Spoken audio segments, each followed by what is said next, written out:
माएँ भी माँ बन के एहसान करती हैं, विद ऑल ड्यू रिस्पेक्ट, ठीक है, कि जी ये तो मुझसे दिन में 10 दफ़ा फीड लेता है, तो भाई तुमने इसीलिए बच्चा पैदा किया था, मत पैदा करती तुम। अगर तुमने बच्चे को फीड नहीं देनी थी तो बच्चा पैदा ही ना करती तुम।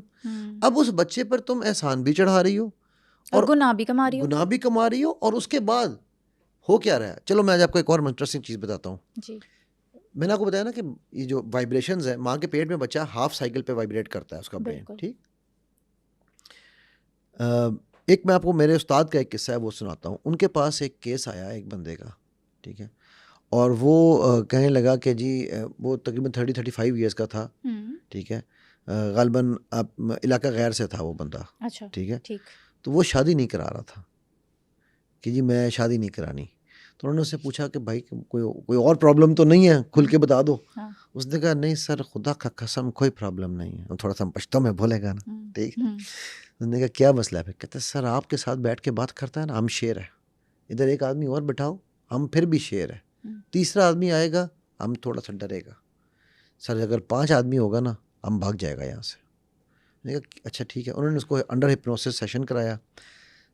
तो पता चला कि वो 6 महीने का माँ के पेट में है, in the वूम of his mother, और कांप रहा है अंदर।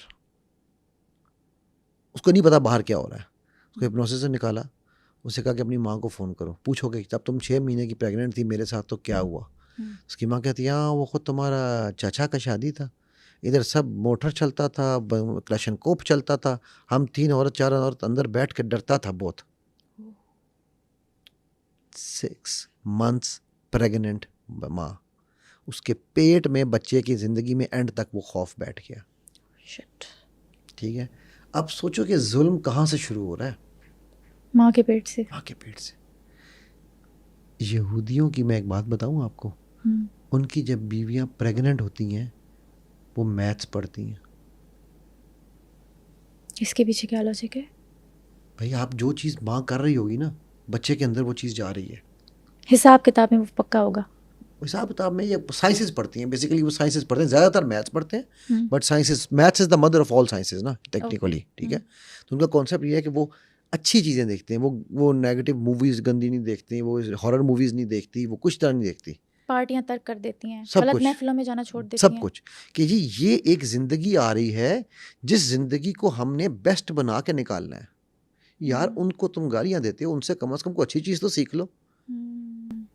और हमारे देसी पेरेंट्स तो अपने बच्चे से कम्युनिकेट ही नहीं करते। इतना बड़ा कम्युनिकेशन गैप, आज तक आई लव यू नहीं बोला होगा। जिस माँ से पूछ लो, जिस बच्चे से पूछ लो, हमने बाप को आज तक गले नहीं लगाया। गले लगाते हैं तो ईद की नमाज के बाद।